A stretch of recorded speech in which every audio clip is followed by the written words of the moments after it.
Lastly, sir, we have an executive order ordering the declassification of files relating to the assassinations of President John F. Kennedy, Senator Robert F. Kennedy, and Reverend Dr. Martin Luther King Jr. That's a big one, huh? A lot of people are waiting for this for years, for decades.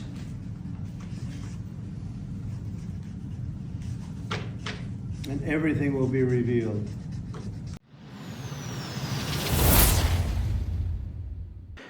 Charles Chiniquy, Catholic priest, convert to Protestantism, warned Abraham Lincoln, his lawyer, actually, that Lincoln's victory in defending Charles Chiniquy would cost Lincoln his life. It's interesting that one of the co-conspirators for Lincoln's assassination, John H. Surratt, here is a picture of him in his papal Zouave uniform. So there were individuals that were tracked back to Rome. This is more circumstantial evidence for the actions of the Jesuits. Charles Chiniquy, you said, was a Roman Catholic himself, a conversion of a Roman Catholic priest. Okay, so he came out of there and he's exposing what he knew and experienced. Okay. Yes. Yeah. Oh, wow, his that needs to be read. If you haven't read 50 Years of the Church of Rome, it's an incredible read. It's kind of one of those ones that to understand I've the read climate. quotations. I haven't read the whole thing. I've read a few quotations here and there. Yeah. I read that one when I was a kid many years ago, one of those books. So it's just another one in the long history of, and he's got some interesting stories. But this fact I actually found watching The American Jesuits by Adullam Films, and I didn't realize this, but this was a letter that was sent to the Honorable Carr Wagner, Attorney General, State of Texas, by, I believe it was a general, and there's a link here, and I'll have to drop that link. But anyhow, one of the things that was stated by this general was that he believed one of the forces involved in the assassination of Kennedy, the murder of Kennedy, was that the murders were plotted by Vatican Jesuit forces. So it's interesting that, there have been Americans who have recognized, the problems and the influence of some of the Jesuits. And, why did Kennedy get assassinated? I have to wonder, he had a speech back, wasn't he the one that had a speech about religious, about church and state, kind of initially, if I remember correctly. Correct. And his position was that he was not going to allow his religion to dictate his politics. Dictate his policy. Well, he got removed. I just find that interesting. And again, he was the first Roman Catholic president in the United States, and that was a drastic change. Yeah. So whether or not the Jesuit thought maybe the possibility, I'm alleging, maybe having the first Roman Catholic presidents, they were thinking, hey, you're going to do our responsibility. You're going to carry out our work. But he seems to have taken a different position. Yeah. And so my assumption is maybe he was taken out because he did not want to push Roman Catholicism or Jesuits propaganda into the United States. Could be, we'll know one day when we get to the kingdom. Yeah, absolutely. We are alleging here. We don't know for certain. We're just making claims. Okay. Yeah. Here's an interesting piece, though. The Suppressed Truth of the Assassination of Abraham Lincoln. This was written in 1922, and actually, a few years ago, my father actually got a copy of a 1922 edition of this work.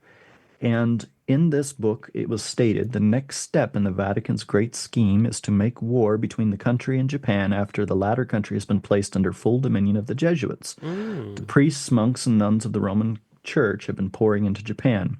I know people on social media these days are always talking about the Simpsons know the future, or something like that. But this is this is a much more serious, where, this was written by an ex-Romanist, Burke McCarty, who said, hey, they're planning an attack from Japan on the United States, but check this out. She wasn't alone. Jeremiah Crowley, an ex-priest as well, said that Rome is now egging on Japan to annex Mexico, seize on the Philippines, on Hawaii and Alaska, and wipe off the United States of America. Now, this was written in 1913. I gotta wonder, did they actually get around to doing that? I mean, Pearl Harbor came later on, right? Yeah. That's exactly what Japan did, and they attacked Hawaii. So it's fascinating to see these elements of history warning about this years before. Wow. What are the odds? Yeah. So, one of the things that people are not aware of is when you look at the history of Germany, this man said that I learned much from the order of the Jesuits. Until now, there has never been anything more grandiose on the earth than the hierarchical organization of the Catholic Church. I transferred much of this organization into my own party. And That is abundantly clear. yeah, no kidding. Yes. Walter Schellenberg, the SS organization had been constituted by Himmler according to the principles of the Jesuit order. Their regulations and the spiritual exercises prescribed by Ignatius of Loyola were the model Himmler tried to copy exactly. Himmler's title as Supreme Chief of the SS was to be the equivalent of the Jesuits' general, and the whole structure was a close imitation of the Catholic Church's hierarchical order. Now, think about this for a second. If you go back through Roman Catholic history, if you go back to like the Council of Constance and Basil and all of that, one of the things that Rome instituted, what was that papal bull? Cum Nimis Absurdum, I think is the name of it. Yeah, Cum Nimis Absurdum, Pope Paul IV in 1555. One of the things that they instituted was marks for the Jews to wear by which to identify themselves so that they could then go and, prohibit them from doing stuff, or actually also to place them in ghettos.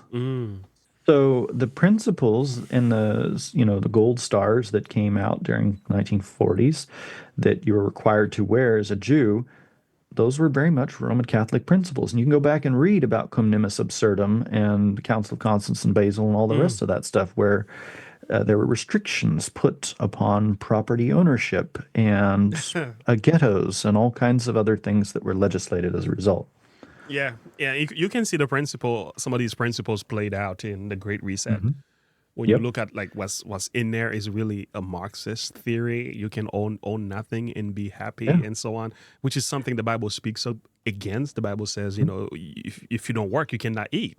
And the Bible speaks very clearly against this idea that you can just possess whatever you want just because you exist, despite the hardworking men. It goes against thou shalt not steal. So it's crazy to me that Roman Catholicism and the Jesuits go along with this theory that you cannot own a property and so on. Like, that's like, what? Well, so it's interesting to me too that, you can go to Wikipedia and actually look this up too. I mean, if somebody says it's just Wikipedia, folks, I've gone to the original Latin works and verified this. So we got screenshots of all that. But one of the things that they required was that Jewish males had to wear a pointed yellow hat and Jewish females a yellow kerchief. I mean, what color was the star that you had to wear? It was a gold star. I mean, this is exactly consistent with what Germany did. Franz van Papen in the Völkischer Beobachter in January 14th, 1934 said that the Third Reich is the first power which not only recognizes, but which puts into practice the high principles of the papacy. Oh. Yeah. That is a mouthful. By the way, who is Frank van Papen? Franz van Papen. His credibility. I would like to see what is behind that. Yeah. Former Chancellor of Germany in 1932. This is huge. And he was the vice chancellor under Adolf Hitler from 1933 to 1934. So, yeah, very, very much, well-connected individual, obviously. Absolutely. That's a huge statement. So, what is Rome's objective today? I've got an example of that, which I think very much fits the biblical picture in Revelation. So let's take a look at this right here. This is a carving by Vincenzo Pandolfi, and it's in the Chiesa del Gesù in Italy. Mm. And it says here, well, you can look at the exterior of it, and it's got all of these churches all lined up around the mother church, right? I Stop. mean, you got the mother church in the middle, but you got all these daughters that are all lined up in the circular, and it's shaped in a circle. You know, I gotta wonder if that's in the circle of like a sun, right? You can't But make this up. You can't make this up. how many doors were there to the Old Testament sanctuary?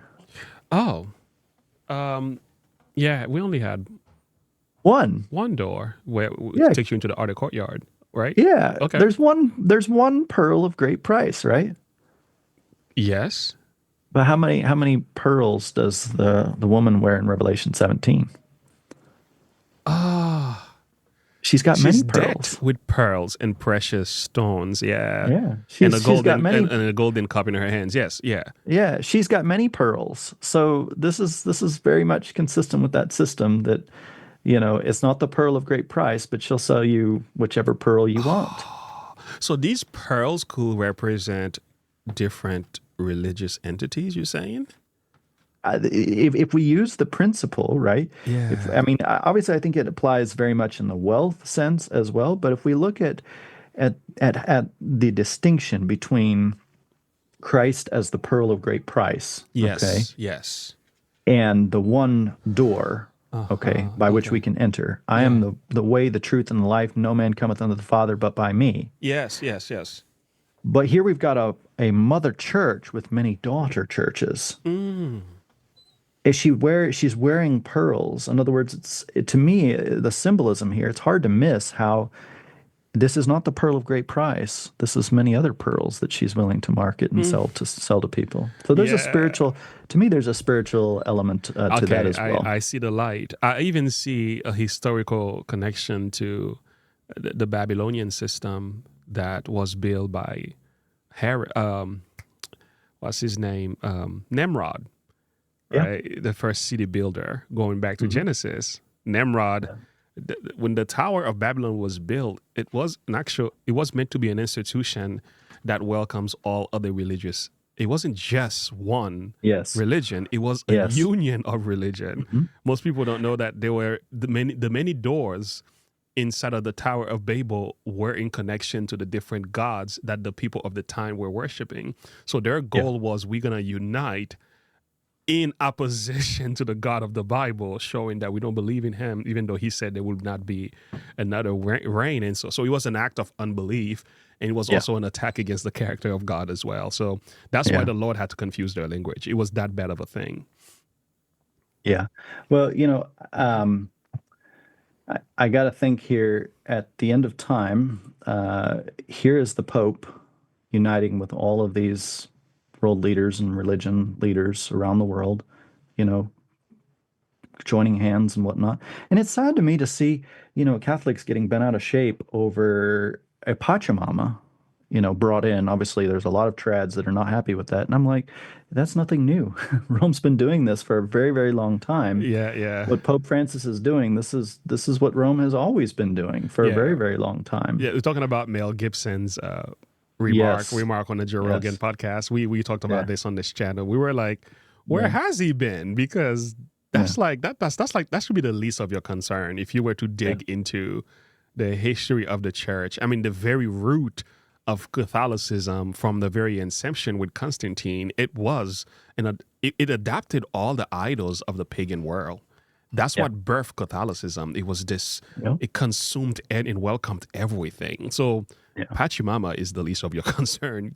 Oh yeah. Just go Yeah. to the Vatican and just take a look at what's going on inside of St. Peter Basilica. So you will see paganism all around yourself, Yeah. So here's this is a brief slide that I had here on some of the preterism that we've talked about previously from Alcazar, where Revelation chapters 1 through 11 describes the rejection of the Jews and destruction of Jerusalem by the Romans, and 12 through 19 was the overthrow of Roman paganism and Nero and all of that.